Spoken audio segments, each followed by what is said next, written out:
안녕하세요. 항상 보기만 하던 이 채널에 제가 사연을 쓰려고 하니 상당히 어색하네요. 주변 사람들이 꼭 좀 제보를 해보라고 해서 용기를 내서 사연을 쓰게 되었습니다. 저는 남들과 다를 것 없이 너무나도 평범한 삶을 살아온 여자였어요. 바닷가 마을에서 자라서 어릴 때부터 탁 트인 바다를 보고 자랐기 때문에 마음에는 근심 걱정이 없었지요. 아무래도 광활한 자연을 보고 그 자연을 음미하면서 살다 보니까 자연 앞에 나는 참으로도 작은 존재이고 내가 생각하는 모든 것들이 어떻게 보면 전부 티끌처럼 작은 거구나 하는 마음에 저는 욕심도 별로 없었어요. 엄마랑 아빠는 저에게 사람이 더 높은 곳으로 올라가고 싶고 그것이 본능이지만 항상 기억해야 할 것은 높은 곳으로 올라가는 것은 내가 마음을 먹는다고 해서 되는 것이 아니라 운명이 어디까지 닿을 수 있는 것인지 그거에 따라 달라지는 거다. 그러니 원영아, 너는 쓸데없는 것에 에너지를 쓰지 말고 남들에게 베풀거라. 나누어준 만큼 되돌아오는 법이다, 원영아. 그래서 저는 어릴 때부터 뭔가가 있으면 혼자서 가지려고 하는 것보다는 나누어 주려고 하거나 항상 같이 먹는 게 제 삶이었어요. 그리고 바닷가 마을이라서 다양한 사람을 만날 기회가 없었지만 그래도 적어도 제가 사는 동네에서는 모든 사람들이 맛있는 게 생기면 나누어 주고 큰 고기가 잡히면 먹으러 오라고 말을 해주었기 때문에 전 다들 그렇게 사는 줄 알았습니다. 성인이 되고 저는 더 이상 바닷가 고향 마을에서만 있을 수 없었기에 보따리를 하나 들고 서울로 올라왔어요. 너 서울 사람들 진짜 억세고 뒤통수도 많이 치고 그러니까 조심해라. 참, 물가에 아이를 내놓은 것처럼 걱정이 되고 또 마음이 무거워서 이거 참 어떻게 하면 좋니? 됐어요. 저 걱정하지 마세요. 저도 알아서 잘할 거니까요. 그때까지만 해도 당당했지요. 서울이 이렇게 무섭고 빨리 변하는 곳인 것을 몰랐으니까요. 보따리 하나만 들고 올라와서 바로 일을 하게 된 저. 많은 사람들을 만나면서 상처도 받고 마음이 달았어요. 원영 씨는 얼굴이 참 순박하고 착하게 생겨서 딱 뒤통수 당하기 좋은 것 같아. 게다가 시골에서 올라왔고 들어보니까 부모님도 배 타는 사람이라며. 이러면 진짜로 사기당하기 좋거든. 만만해 보이잖아. 사람들의 말을 빌렸으면 저는 굉장히 속이기 쉬운 사람이고 순박해서 사기를 쳐도 아무 말도 못할 것 같은 그런 사람이래요. 그래서 제 근처에는 쓰레기들이 아주 득실득실했던 것이었죠. 상처를 받으니까 마음은 움츠러들었고 저는 점점 자신감이 사라졌습니다. 더 이상 서울에 있기 싫다. 고향에 내려가면 일자리도 없으니까 적어도 수도권에서는 버텨야지. 마음을 먹었습니다. 그래서 저는 수도권에서 악착같이 버텼어요. 경기도 쪽으로 내려갔고 인천으로 출근을 했죠. 작은 공장에서 근무를 하게 되었고 거기서 남편을 만난 거예요. 저보다 나이는 조금 더 많지만 일을 일찍 배웠고 저보다 훨씬 더 능숙하고 손이 빨랐습니다. 그 모습이 저에게는 참 멋있어 보이더라고요. 어떻게 그렇게 일을 잘해요? 뭐 저야 오래 해서 그렇죠. 원영 씨도 오랫동안 일하면 금방 저처럼 잘하실 수 있을 거예요.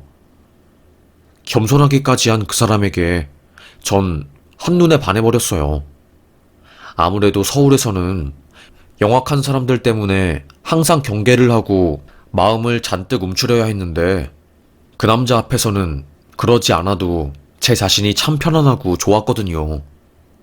뭔가 이건 운명이라는 생각이 들었습니다. 그래서 제가 먼저 대시를 했어요. 오늘 일 끝나고 코코아 한 잔 마실래요? 네? 갑자기요? 네, 저 지금 그쪽한테 데이트 신청하는 거예요. 제가 이 말을 하자 그 남자는 눈을 토끼처럼 뜬 채 화들짝 놀라더라고요. 저보다 나이가 많은 사람이지만 참 귀여웠습니다. 뭐라고 말을 해야 할까요? 꽤나 사랑스러워 보였어요. 이 남자의 이런 모습이 참 저에게는 좋게 다가왔고, 그렇게 저의 적극적인 구애 덕분에 저희는 사귀게 되었습니다. 사귄 이후로는 오히려 그 남자가 저에게 더욱더 적극적으로 애정 표현을 했어요. 저는 사실 강원도에서 올라왔어요. 가족들은 전부 다 강원도에서 살고 있고, 일하려고, 우리 가족 먹여 살리려고 제가 상경한 거예요. 그럼 장남이신 거예요? 아니요. 제가 막내인데, 참, 우리 집 사정이, 뭐라고 말하기가 참으로도 애매해서. 하여튼, 막내인 제가 지금 일하고 집안에 보태고 있어요. 그 남자는 막내임에도 불구하고 집안의 생계까지 책임지는 사람이었어요. 왠지 그때 모성애가 발동이 되었다고 해야 할까요? 하여튼 저는 이 남자가 너무나도 좋았고 평생을 함께하고 싶었기 때문에 결혼 이야기를 꺼냈습니다. 저희 둘 다 결혼에 있어서 긍정적으로 생각을 하고 있었고 빨리 결혼하고 싶은 마음이 들었기에 바로 결혼을 하게 되었어요. 공장 근처에서 단칸방, 지하에 있는 단칸방을 마련해서 살고 있는데 남편이 크게 다치고야 만 겁니다. 공장에 프레스 기계가 있어요. 그 압축을 하는 기계인데 위에 있는 스프링이 갑자기 풀리면서 기계가 팍 떨어지면서 제 남편의 손가락을 으깬 겁니다. 뭐야, 무슨 일이야? 어떻게 된 거야? 순식간에 공장은 아수라장이 되었고 사람 3명이 붙어서 그 프레스 기계를 겨우겨우 들어올렸어요. 아이고 참. 제 남편은 결국 9개월 동안 영동병원이란 곳에서 손가락 치료를 받게 되었어요. 9개월 동안 저 혼자서 돈 벌어서 남편의 병원비를 감당을 해야 했고 상당히 힘들었습니다. 어떻게 하면 좋아. 결혼한 지 얼마 안 되어서 남편이 다치니 얼마나 새색시가 속상하겠어. 에휴, 그러게요. 이 사람이 빨리 나아야 할 텐데 걱정이 이만저만이 아니에요. 공장 식구들조차 저희 부부를 걱정할 정도였습니다. 결국 1년이 조금 지나서야 제 남편은 온전히 퇴원을 할 수 있었지만 그동안 남편의 병원비로 쓴다고 빚을 낸 것과 집 계약이 끝난 것 등등 여러 가지 일들이 겹쳐서 결국에 저는 남편의 고향으로 내려가게 되었어요. 정확히 말하자면 어머님과 함께 살면서 그곳에서 일하게 된 거였죠. 당신 미안해. 정말 너무너무 미안해. 결혼한 지 얼마 되지도 않아서 시댁살이하게 만들고 내가 무슨 일이 있어도 반드시 꼭 빚 갚아서 당신 데리고 다시 서울로 올라갈 수 있도록 할게. 됐어. 난 괜찮으니까 신경 쓰지 말고 자기 몸 상태랑 컨디션 조절만 생각해. 저는 남편과 함께 강원도 시댁 어머님 댁으로 갔습니다. 빚을 갚을 때까지만 그곳에 있기로 했어요. 어머님은 정말 좋은 분이었습니다. 동네 어르신들이 저를 보고 아이고 조씨네 며느리구나. 아이고 막내 며느리인가? 네네 저 막내 며느리예요. 아이고 조씨를 시모로 가진 자네는 아주 복받은 것일세. 조씨 같은 여자를 찾는 게 정말로 쉬운 일이 아니야. 어르신들은 이상하리만치 어머님을 극찬하셨어요. 저는 그때는 몰랐지요. 시모가 얼마나 대단한 분이신 줄요. 어머님은 분식집을 하고 계셨습니다. 원래는 거의 10년 넘게 포장마차를 하셨대요. 저는 시골로 내려가서 잘하는 것도 없고 일자리도 없으니 어머님 가게로 들어가서 일을 했어요. 어머님, 분식집 이거 계속하는 거 힘들지 않으세요? 여름에는 이렇게 쪄 죽을 것 같은 날씨에 불 앞에 있어야 하고 계속 이거 어묵 국물 데우고 떡볶이 휘젓고 너무 힘든 것 같아요. 에휴, 그래도 이걸 해야지 내가 살아있는 것 같고 또 내 음식을 좋아하는 손님들이 와서 맛있게 먹어주면 그건 그거대로 참 기쁘고 감사한 일이야.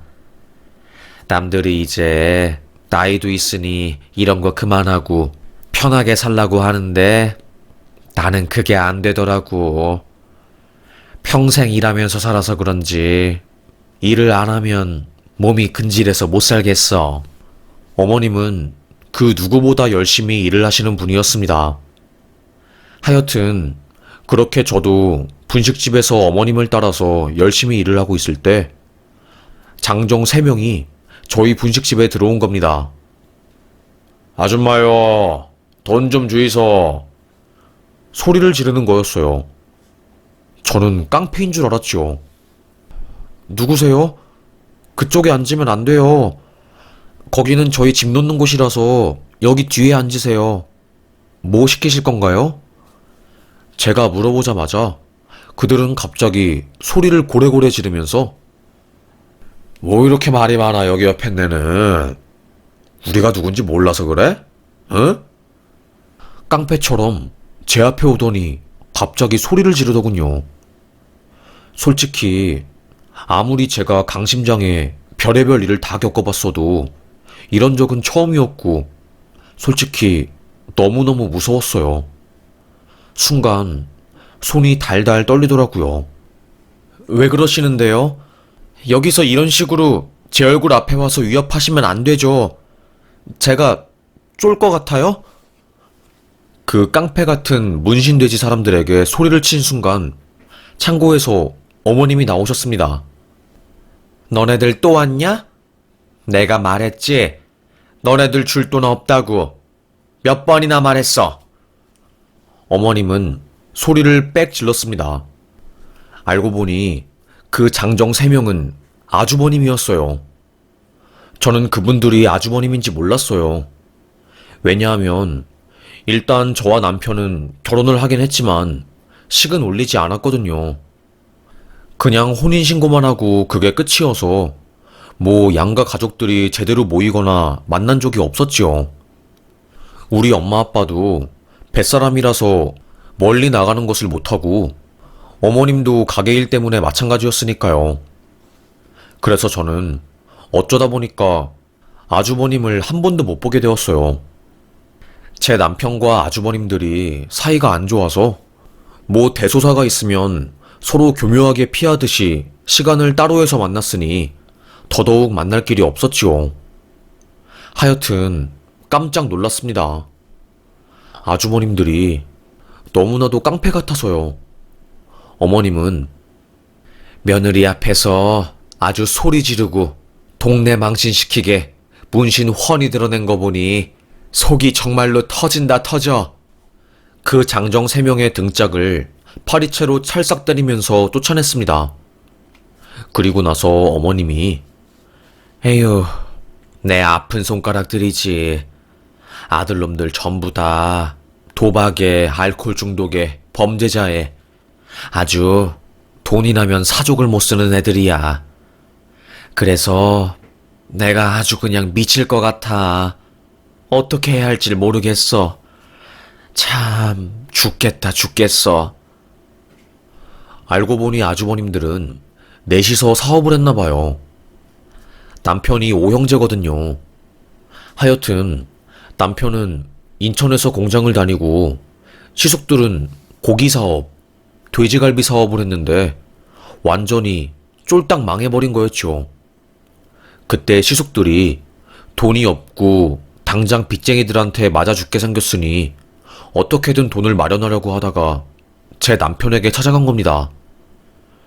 야, 네 형들이 지금 힘들어서 죽겠는데 도와주고 싶은 마음 없냐?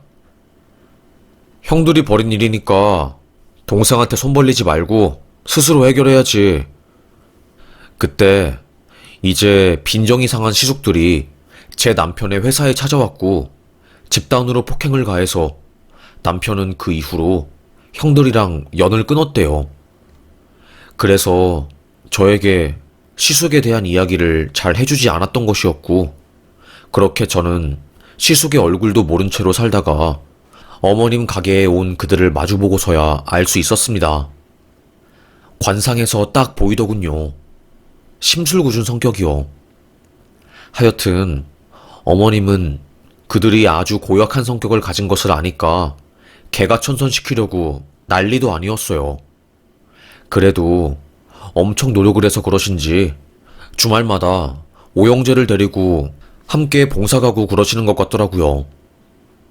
여보, 나는 몰랐어.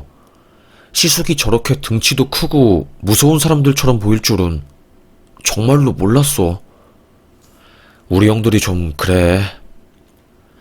하여튼 그렇게 어머님의 지극정성을 통해서 아주머님들이 반성을 하고 다시 천천히 사회 속으로 들어가게 되었어요. 그러다가 제 남편이랑도 아주머님들이 친해지고 서로 화해를 하면서 다섯이서 아주 잘 다니는 듯 하더라고요. 그런데 그 무렵 저는 우울증이 오게 되었습니다. 시골에서 기약 없이 평생 동안 살아야 한다는 막막함, 그리고 부모님의 아픔, 뭐 이런저런 것들이 겹치면서 너무나도 심적으로 힘들더라고요. 그때 저를 달래주고 지켜준 것은 남편도 아닌 어머님이었습니다.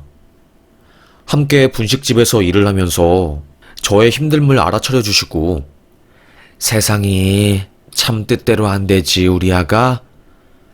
나도 착하게 살았다고 자부를 했는데 참 자식들도 그렇고 내 뜻대로 되는 게 하나도 없지만 그럼에도 불구하고 살아야 하지 않겠니? 우리 며느리가 우울증에 걸리니 시모도 마음이 참 아프다. 얼마나 긴 시간이 지나야 우리 며느리 마음이 좋아질지 모르겠지만 그 긴 시간 동안 시모가 함께 할 거니까 걱정하지 말거라. 저는 친정엄마처럼 따뜻하게 말해주시는 어머님에게 큰 감동을 받았습니다. 우울증이 심해지고 공황장애가 와서 밥도 못 먹을 정도로 불안한 저를 위해 어머님은 죽을 만들어 저의 입에 넣어줄 정도의 정성을 보이셨어요. 얼마나 감동인지 몰라요. 하여튼 그렇게 저는 남편보다 더 돈독하게 어머님과의 사이를 탄탄하게 다지고 있었습니다. 그런데 어느 순간부터 갑자기 어머님이 이상한 증세를 보이기 시작했습니다. 어머님, 여기 신발에 대체 왜 이렇게 휴지를 많이 넣으셨어요? 내가 그랬다고? 내가? 어머님은 본인도 기억하지 못하시는 행동을 하기 시작했습니다. 손님들 신발을 분식집 한켠에 모아서 쌓아두거나 휴지 같은 것을 돌돌 말아서 정말로 온갖 곳에 다 넣었어요. 주머니도 터질 것처럼 꽉꽉 채워서 넣었죠.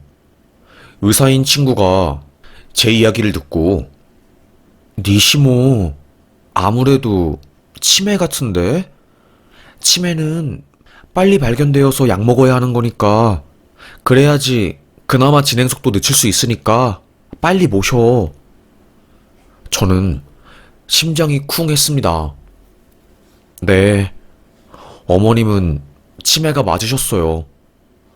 나중 가서는 저도 못 알아보고 제 남편이랑 자식도 못 알아보더라고요. 큰일 났다 싶었는데 남편을 포함 시숙들은 어머님을 병원에 데려가지 않으셨습니다. 병원 가면 돈만 덩어리로 들고 어차피 치매는 약도 없다고 하면서요. 그러다가 갑자기 어머님이 집에서 보이지 않았어요. 저는 남편에게 자기야, 왜 어머님이 안 보이셔? 남편은 저의 물음에 아무 말도 못했습니다. 순간 저는 불안해지기 시작했어요. 당신 지금 나한테 뭐 숨기고 있는 거 있지? 아니, 엄마 치매 걸렸으니까 우리가 좋은 곳에 모셨어. 알겠지? 그러니 엄마 찾지 마. 시숙들과 제 남편은 시모를 어떠한 시설에 보낸 거였어요. 하지만 의심이 되더라고요. 살아생전 부모한테 한 번도 잘한 적 없는 것들이 갑자기 치매 걸린 시모를 요양원에? 심히 의심이 된 저는 시숙과 남편의 대화를 엿들었습니다. 거기서 충격의 쓰나미가 장난이 아니었어요. 아니, 엄마는 그냥 빨리 죽어야지 우리한테 좋다니까. 치매 노인 모시고 살면 얼마나 힘든데. 내가 아는 스님이 있는데 작업하는데 전문가야. 수많은 노인네들 데리고 있으니까 내가 그 스님한테 몰래 엄마 맡길게. 그러니까 시숙과 남편 놈은 돈에 눈이 멀고 치매 걸린 엄마를 모시기 싫으니 절간에서 사는 스님에게 어머님을 맡긴 거였어요. 그런데 그 스님이 보통 스님이 아닌 거였죠. 보험 사기 전문가에다가 수많은 노인들을 실종 선고로 만들어서 보험금을 한 명당 10억 넘게 뽑아내는 놈이었어요. 실종 신고하고 5년 뒤에 사망 신청하면 시체 확인 없어도 사망 처리가 되니까 보험금을 탈 수 있었던 거고, 실종 신고 당한 사람들을 절간에 가두어서 5년간 감시하는 일을 하는 놈이 그 땡중이었어요. 가짜 땡중이죠. 머리만 빡빡민. 그런데 제 남편과 시숙들은 어머님을 그곳에 보낸 거였습니다. 너무 화가 났어요. 당신 원래 이런 사람이었어? 당신 시숙들이랑 다시 사이좋게 지내고 난 이후로 사람이 좀 이상해졌어. 아무리 생각을 해도 이건 좀 아닌 것 같아. 당신은 좀 신경 쓰지 말고 빠져. 와, 이럴 거면 우리 그냥 이혼하자. 이건 아니지. 난 이 꼴은 못 보겠다. 결국 저랑 남편은 크게 싸우고 정말로 이혼을 했습니다. 그리고 이혼 소송하면서 저는 거의 1년 동안 시어머님을 찾겠다고 전국에 있는 산을 다 뒤졌어요. 그러다가 그 사기꾼, 머리만 중인 그놈이 사는 곳을 발견했고 제가 그곳으로 가서 어머님을 탈출시켰지요. 그나마 어머님의 상태는 괜찮았습니다. 어머님, 우리 어머님, 이걸 어쩌면 좋아요. 제가 어머님을 지켜드려야 했는데 그러지 못하고 너무너무 죄송해요. 이제 어머님 제가 모실 거예요. 비록 이혼해서 어머님과 저 남남이긴 하지만 그래도 제가 우울증에 걸려서 심적으로 너무나도 힘들 때 저를 기다려주시고 보살펴 주셨잖아요. 어머님이 벽에 똥칠해도 저는 어머님 책임질 겁니다. 저랑 함께 저희 고향에 내려가요. 바닷가 그 마을은 참 평화로워요. 그런데 제가 말 끝나기 무섭게 갑자기 어머님이 나 치매 안 걸렸다. 이거 전부 다 자식들 테스트한 거야. 스님도 알고 있단다. 내가 뒷돈 주면서 나한테 모질게 굴지 말라고 말했지. 알고 보니 어머님은 자식들이 정말로 개가천선을 했는지 겉으로만 봉사하고 속으로는 음흉한 마음을 가지고 있는 것은 아닌지 테스트를 한 거였죠. 그래서 자기가 치매에 걸리면 자식들이 어떤 반응을 할지 알아본 거였습니다. 놀란 저는 아니 어머님 이렇게까지 테스트를 해야 해요? 저를 속이면서까지요? 분식집 운영을 그만두면서까지 자식들을 테스트한 이유가 뭐예요? 내가 병원에서 말기암 진단을 받았어. 오래 살지 못할 거라는 말에 내가 가지고 있는 이 재산들이 덜컥 겁이 나더라고. 자식놈들이 나를 따라 주말에 봉사를 하긴 하지만 진짜 진심에서 봉사를 하는 것인지 알 수가 없었거든. 그래서 한번 치매 걸렸다 하고 반응을 본 거지. 그런데 이 엄마를 산에다 버릴 줄은 상상도 못했다. 알고 보니 분식집을 하는 어머님은 가난한 분이 아니셨던 거였어요. 자식들은 어머님께서 돈 한 푼도 없이 힘들게 사는지 아셨지만 8년 전 어머님의 새엄마인 저에게는 새 시할머니인 분이 돌아가시면서 큰 돈을 어머님께 남겨주셨고 어머님은 그 돈을 물려받고 한 푼도 안 쓰고 있었던 거였죠. 그러면서 이제 병에 걸리니 삶은 정리를 해야겠고 이 돈을 어떻게 하지 싶어서 자식들에게 테스트를 했는데 아이고 세상에 뒤통수가 얼얼한 결과를 받으니 어머님 난리가 난 거죠. 저에게 그러시더라고요. 자식들 다 키워봤자 뭐하겠어. 며느리보다 못한데. 저는 숙연해졌습니다. 그렇게 어머님은 다시 강원도로 돌아왔고 자식들에게 호통을 친 뒤 연을 끊었어요. 어머님은 저와 함께 저의 고향인 바닷가 마을로 내려가서 수평선을 보면서 마음을 달래고 남은 여생을 보내셨죠. 어머님이 돌아가시고 나서 저는 알게 되었어요. 마원영 씨 맞으시죠? 시어머님께서 저희 변호사팀과 함께 상속 관련 유언을 공증받으셨거든요. 시어머님은 제 앞으로 꽤 큰 돈을 남겨주셨고 부탁도 하나 하시고 세상을 떠나셨어요. 며느리야, 내가 무리한 부탁을 하는 것일 수도 있지만 내가 물려준 돈으로 힘든 사람들이 밥 굶지 않게 분식집이나 작은 밥집을 하나 운영해다오. 저는 그걸 보고 울었어요. 우리 어머님 죽어서까지 남을 위하는구나 하고요. 나중에 어머님 제사가 끝나고 강원도 어머님 동네에 가보니 엄청난 사실을 들을 수 있었어요. 아이고 참, 이 집 며느리는 아무것도 모르는구나. 자네 시모의 5 아들들 전부 친아들이 아니야. 남의 자식인데 거둔 거야. 네? 자네 시모가 재혼하고 나서 재혼한 남편의 5 아들을 친자식처럼 키운 거야.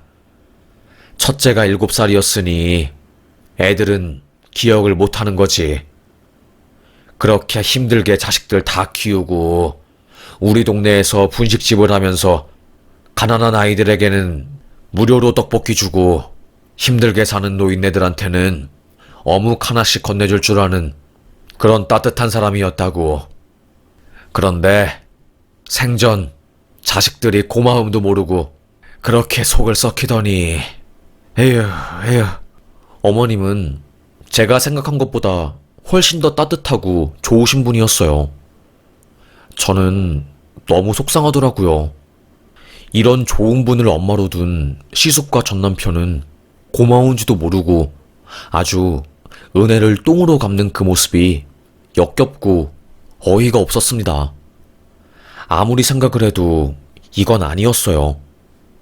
나중에 어머님이 돌아가셨다는 소식과 함께 제가 어머님의 숨겨진 재산을 물려받았다는 이야기를 듣게 된 전 남편과 시숙은 완전히 난리가 나서 저를 찾아왔습니다. 그 돈 우리 거야. 우리 엄마 돈인데 네가 왜 가져? 뭐야 너. 그래서 이 돈의 존재를 알고 그동안 네 시모한테 알랑방구 낀 거냐? 뭐? 당신 그걸 말이라고 해? 참네. 모두 낸 뭐만 보인다고. 친자식도 아닌 남의 자식 거두어서 피땀 흘려서 키워줬으면 고마운 줄 알아야지. 정말 뭐 하는 거야? 뭐 하는 거냐고.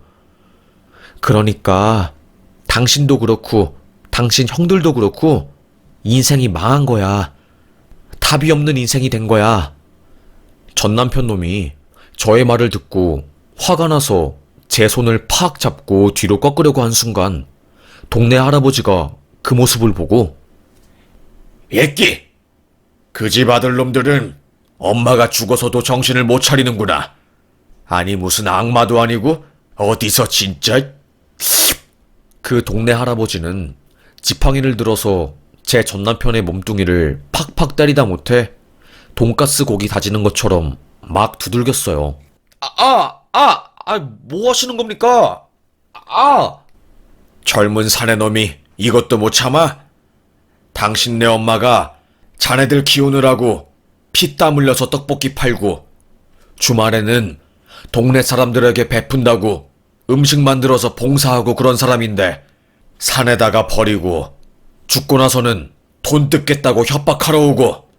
할아버지는 정말로 역대급 호통을 치면서 시숙과 전남편을 지팡이로 찜질을 해주었네요. 결국 전남편은 도망치듯이 제 앞을 떠났고 시숙은 절뚝거리면서 차를 타러 갔네요. 그 모습이 어찌나 웃기던지요. 하여튼 저는 그들에게 다시는 내 눈앞에 나타나지 마. 그리고 이거는 당신들이 자초한 거야.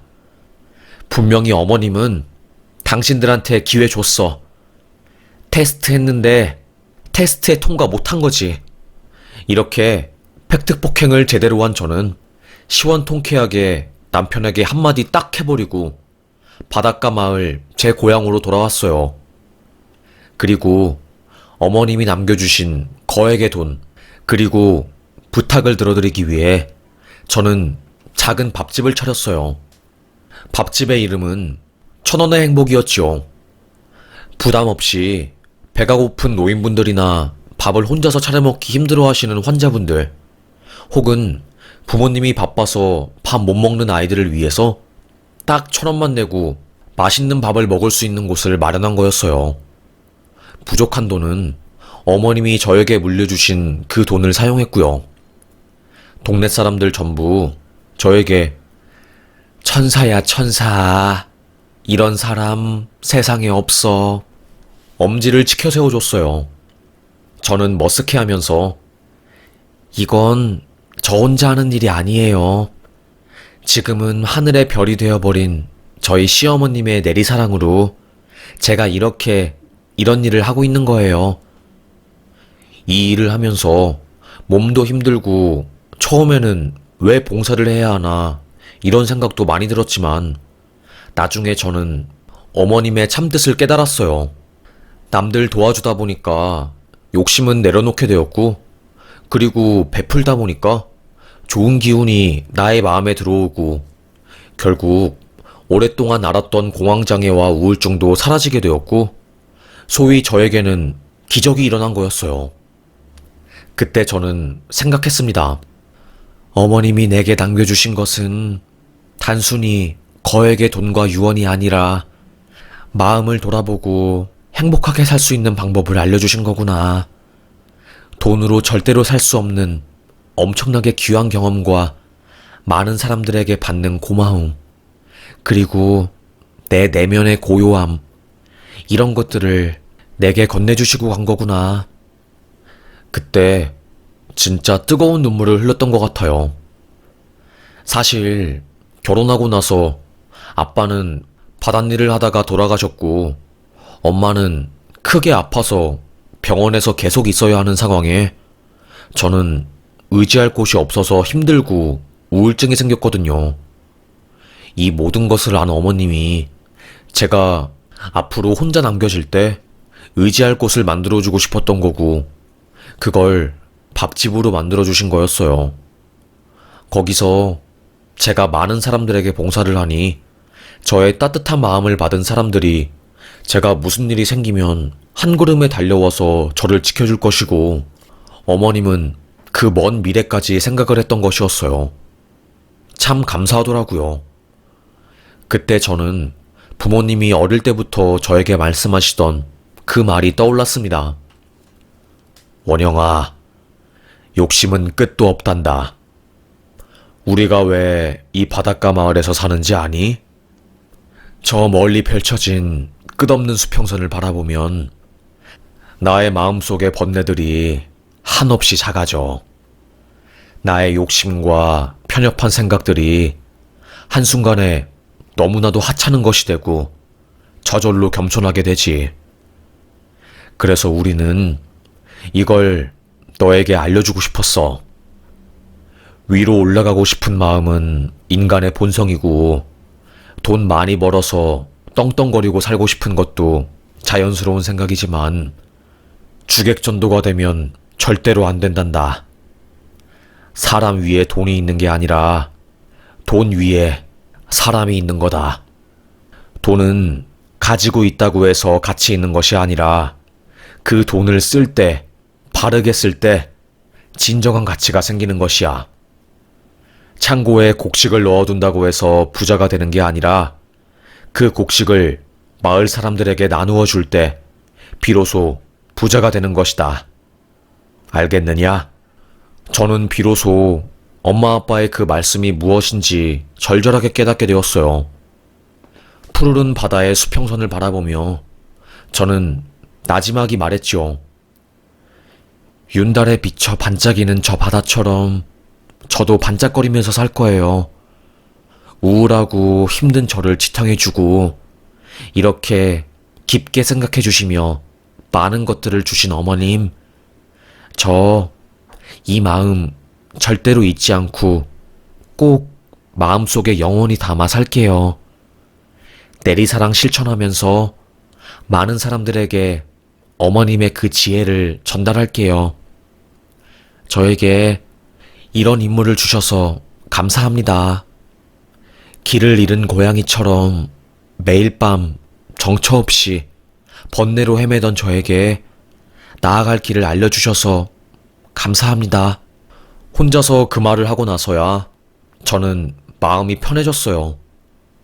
그래서 저는 지금까지도 10년이 넘게 고향 바닷가 마을에서 밥집을 운영하고 있고, 이제는 전국에서 저희 밥집을 알고서 기부도 해주시고 봉사해주시는 분들도 오시네요.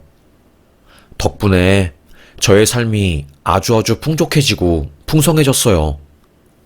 그래서 지금은 너무나도 기쁘고 감사합니다. 다행히 우리 엄마 건강도 많이 나아지셔서 지금은 저를 도우며 함께 살고 있어요. 이렇게 하루하루 기쁘고 감사한 순간들이 많아서 저는 매일 밤 웃으면서 잡니다. 아무리 힘들어도 아침에 생기 있는 햇살이 나를 깨워주니 참 감사하지요. 그럼 저는 사연 여기서 마치겠습니다.